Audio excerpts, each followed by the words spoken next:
I found out that my fiancée and her bridesmaids were planning to humiliate me during the wedding. I didn't say anything. I just brought a prenuptial agreement and waited for the right moment. When she introduced her ex as part of the joke, I canceled everything and left her embarrassed in front of everyone. I'm Lucas, 32 years old, and a few months ago, I thought my life couldn't get any better. I'd been with Angelica, my fiancée, for 3 years. We met at a cafe. I was working on my laptop, and she walked in with a smile that captivated me. I approached her, made a silly comment about the book she was reading, and from there, it all began. 3 years of trips, dinners, and nights on the couch watching shows. We were happy, or so I thought. A year ago, I proposed to her on a beach. She said yes, crying, and I thought everything was perfect. But in the last 3 months, something changed. Angelica started mentioning her ex, Daniel, all the time. At first, I didn't think much of it. I knew they'd been together for a couple years before me, and that he'd lent money to her dad during tough times. But her comments got weird. For example, while we were planning our honeymoon, I suggested a quiet mountain trip. She laughed and said, Daniel wanted to take me to Paris. He knew how to plan. She said it as a joke, but it hurt. Then came more. Daniel had an amazing car.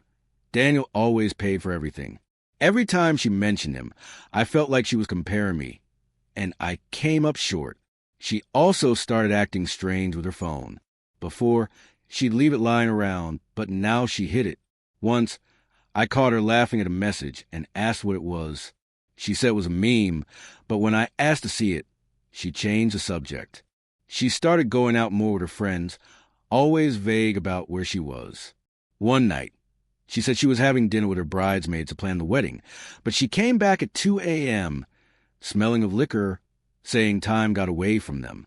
At first, I thought it was wedding nerves. I was tense too, so I tried not to overthink it.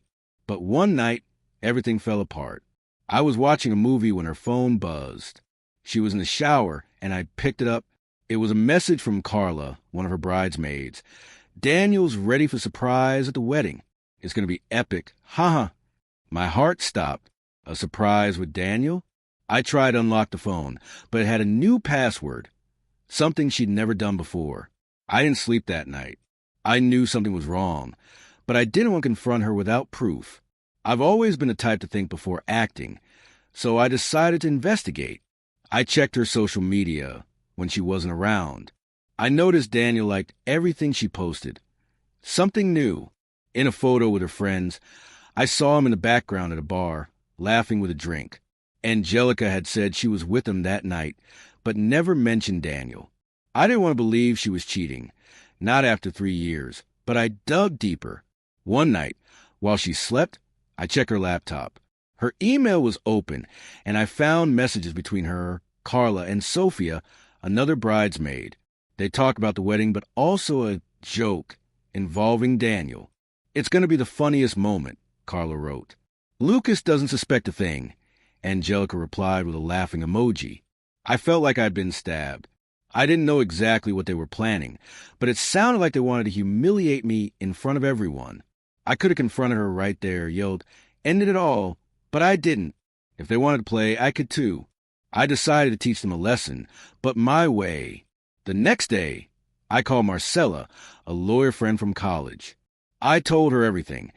Angelica's comments, the messages, the surprise. Marcella listened and said, "Lucas, you need a plan? Don't let them walk all over you." She suggested a prenuptial agreement.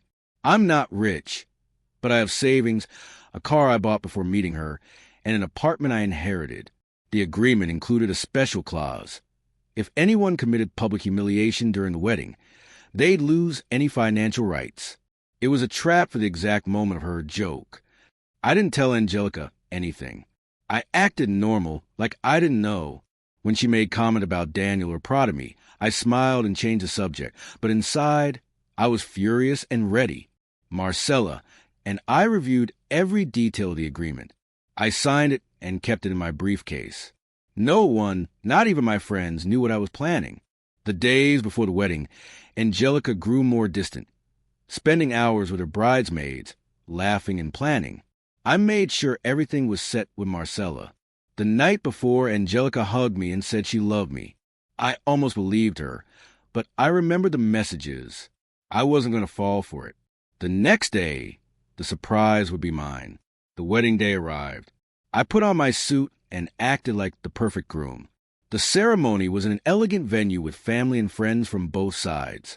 Angelica looked radiant in her white dress, smiling like nothing was wrong, but I knew what was coming. During the reception, after the speeches, Carla stood up and said there was a special surprise. My heart pounded, but I stayed calm. Then Angelica took the mic and introduced Daniel, who walked in like a star. The crowd was confused, but she said it was part of a funny joke about our love. I didn't let her finish. I pulled the prenup from my briefcase, held it up, and said clearly, Angelica, this wedding ends here. You signed this, and your joke with Daniel voids it all. The room went silent. I handed the document to Marcella, who was among the guests, and walked out. Angelica's face was a mix of shock and shame. People whispered. Her friends looked at each other, unsure what to do. Daniel tried to approach, but I ignored him. I left without looking back. I knew I'd won, but I didn't feel victorious. Just wanted to get away from the betrayal. As I drove to my apartment, the murmurs of the venue faded. I could imagine Angelica trying to explain the unexplainable to her friends. Daniel standing there like an idiot. But I didn't care. I got home, tossed my suit on a chair, and sat on the couch. The silence was heavy, like the past few months had crashed down on me. I didn't sleep much that night, replaying everything. 3 years with Angelica, and I never saw the signs, her comments about Daniel, the lies about where she was, the wedding joke. How did we get here? I felt betrayed, but also relieved. I dodged something worse. My phone buzzed nonstop, messages from friends, family, even Angelica's cousins asking what happened. I didn't reply, only texted Marcella. It went as planned. Thanks. She responded, you did the right thing. We'll talk tomorrow. The next morning, Juan, Angelica's younger brother, called. We'd always gotten along. He was calm, honest, and more than once said he liked me better than Daniel. Lucas, I don't know how to say this, he started, but last night my parents kicked Angelica out. He explained that after I left, the venue turned to chaos. Her parents, who paid for much of the wedding, were furious. Her dad lost it when he learned the joke involved Daniel, the ex who lent the money years ago. One said the fight was intense. Her dad yelled he was done with her nonsense and wouldn't support her anymore. They kicked her out of their home, telling her to find somewhere to live. I'm not justifying her, man, one said. What she did was wrong. I just wanted you to know. I thanked him. I didn't feel sorry for Angelica. She brought this on herself. I knew this wasn't over. Angelica was proud, and being humiliated wouldn't be something she'd let go. Marcella called later. Lucas, keep your eyes open. Someone like Angelica will try something. Check the joint account and protect your stuff. We had a shared account with a few $100s for household expenses like rent and bills. There was also my car, bought before I met her, and the apartment I inherited. Marcella asked for documents proving they were mine. If she does anything, we'll be ready, she said. 2 days later, a blow came, a bank notification. Someone withdrew almost everything, about $400. It was Angelica, no doubt. I don't know how she bypassed the bank's controls, but she did. I called Marcella, furious. Calm down, she said. This is her mistake. We can recover it and make her pay. She explained the withdrawal was illegal since most of the money was mine from freelance work, and we could sue. She asked for bank statements to prove I contributed almost all of it. That afternoon, something worse arrived. A lawyer contacted me with a letter. Angelica had filed a claim, saying she deserved half the car because she allegedly put down the initial payment. I laughed. The car was bought 2 years before I met her, and I had the receipts and title in my name. Her audacity stunned me. Marcella reviewed the letter and said, "This is a sham. They've got nothing. We'll counter and include the withdrawal in the suit." We got to work. Marcella helped me gather evidence. Screenshot of the messages between Angelica, Carla, and Sophia planning the wedding joke, and a recording from a friend at the reception where Angelica introduced Daniel as part of her funny surprise. I didn't know if it'd hold up in court, but it showed her intent. Marcella prepared a suit for the $400 stolen, backed by bank statements proving 90% was mine. She also included the prenup, highlighting the public humiliation clause. Social media was a circus. Angelica and her friends posted vague things like, "The truth always comes out," or "No one will sink me." Some friends messaged me, saying they didn't believe Angelica's stories. One texted that he felt bad for how his sister was alone. Others asked why I overreacted at the wedding. I didn't bother explaining. Those who mattered, like Juan, knew the truth. Angelica's nerve amazed me. After stealing from me and suing with lies, she still played the victim. A week later, we had a meeting with her lawyer. She was there with Daniel. Try to look important. The lawyer claimed the joint account was shared property, and Angelica contributed to the car. Marcella dismantled them fast. Bank statements showed I put in almost all the money. The prenup humiliation clause was clear, and when she showed the message screenshots, the lawyer was speechless. Daniel said nothing, just stared at the floor. Angelica tried to interrupt, saying I humiliated her by canceling the wedding. Marcella cut her off. "You planned to humiliate my client and then stole from his account. Don't talk about betrayal." We left with a partial win, but Marcella warned Angelica might try more. "The money won't come back overnight," she said, "but with the suit, we'll recover it and she'll pay legal costs." I was determined to follow through. I wouldn't let her get away with it. Days later, Angelica tried contacting me on social media, saying she wanted to talk. I blocked her everywhere. Then one told me Daniel had left her after the lawyer meeting, not wanting legal trouble. One said Angelica was desperate.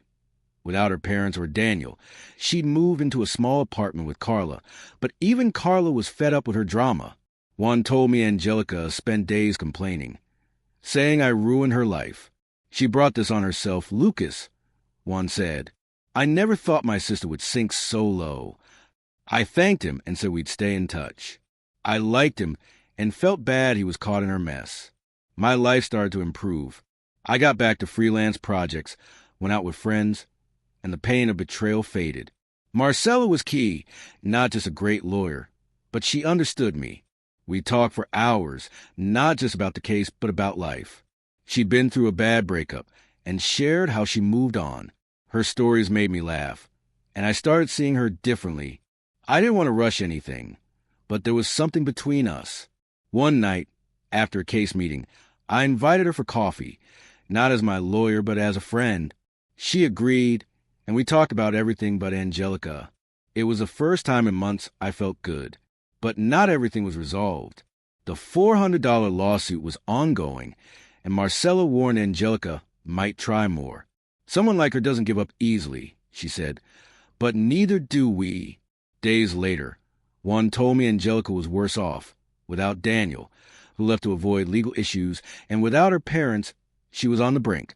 She tried going back to them, but her dad said he was done until she faced her mistakes. Even Sophia, one of her friends, told her she went too far with the wedding and cut contact. "She's alone, Lucas," one said. "She doesn't know how to get out of this." While preparing the suit, Angelica tried transferring more money from the joint account, but the bank blocked it. Marcella said this strengthened our case. "Every move is more proof," she said. We filed charges for the $400 theft and the new attempt. Marcella was confident we'd recover the money and Angelica would pay a fine. I started feeling lighter, not just from the case, but because I was leaving the betrayal behind. Marcella and I kept seeing each other.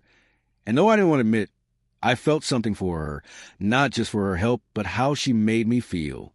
Still, one chapter with Angelica remained open. The lawsuit would be the final blow, and I was ready to end it. The next days were a mix of hope and tension. Marcella and I worked tirelessly on the suit. The $400 Angelica stole was just the tip of the iceberg. Her blatant lie to claim half my car, saying she paid the initial deposit, showed how far she'd go. But each move gave us more evidence. We have everything we need, Marcella said. Bank statements, messages, the wedding recording, the prenup. This is a sure win. While awaiting the trial date, Juan kept me updated on Angelica. He called one afternoon, his voice full of frustration. "Lucas, my sister's out of control," he said. She'd tried convincing her parents to take her back, but her dad refused, saying he was done until she faced consequences. Carla, with whom Angelica lived, was at her limit too. Juan said Carla gave her an ultimatum: get a job and pay rent or leave. Angelica, without Daniel, her parents, and losing her friends, was cornered. "I've never seen her so lost," Juan said, "and the worst part is she still blames you." I told him I wasn't surprised. Angelica never took responsibility. I thanked Juan and promised to grab a drink when this was over.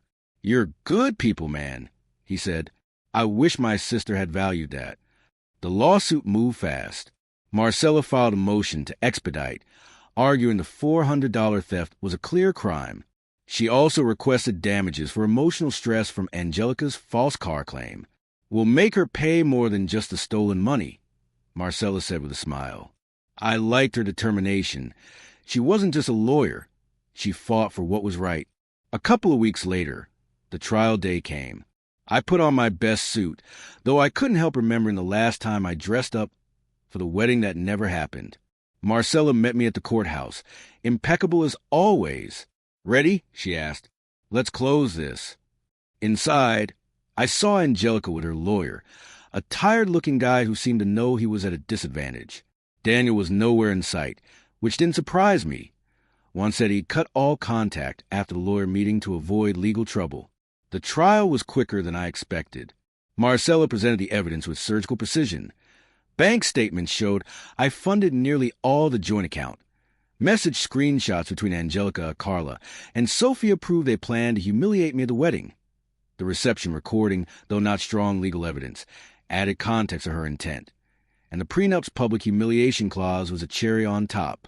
Angelica's lawyer barely responded, trying to argue the account was shared, but Marcella shut him down, showing Angelica contributed almost nothing. On the car claim, he had no defense. My receipts and title were undeniable. Angelica tried to speak, saying I destroyed her by canceling the wedding. The judge cut her off, saying this wasn't a personal drama, but a legal case. When Marcella showed Angelica's attempt to transfer more money after the initial theft, the judge frowned. The verdict was clear. Angelica had to return the $400, pay a $500 fine for theft, and cover legal costs, another $1,000. Her car claim was dismissed, and the judge warned that future frivolous suits would have harsher consequences. We left the courthouse, and I felt I could breathe for the first time in months. Marcella patted my shoulder. "We did it," she said. "You're free." I smiled, grateful not just for the outcome, but for having her by my side. I invited her to celebrate with dinner that night, and she accepted with a smile that made me think she might feel something too. That week, Juan called with Angelica's fallout. She couldn't pay the fine or legal costs right away. Carla, fed up, kicked her out, and Angelica ended up in a cheap motel while job hunting. Her parents still wouldn't speak to her, and Sophia and other friends had ditched her. One sounded sad but resigned. Maybe this is what she needed to hit rock bottom, he said. Maybe now she'll change. I wasn't so sure, but said nothing. Juan was her brother and naturally held hope. I told him we could grab a beer any time. "Count on it, man," he said. With Angelica out of my life, I started rebuilding. I focused on freelance projects, clients came back, and friends who'd supported me through the drama, through a taco and beer night, to celebrate my freedom. I laughed like I hadn't in months. But the best part was Marcella. After the dinner celebrating the trial, we saw each other more. First coffees, then movies. One night, walking in the park, I dared to take her hand. She didn't say anything, just smiled and laced her fingers with mine. It was the start of something new, something I didn't expect but felt so natural. A month later, a bank notification came. Angelica paid the $400, likely with a loan or help from someone who still pitied her. The fine and legal costs were still pending. But that wasn't my problem.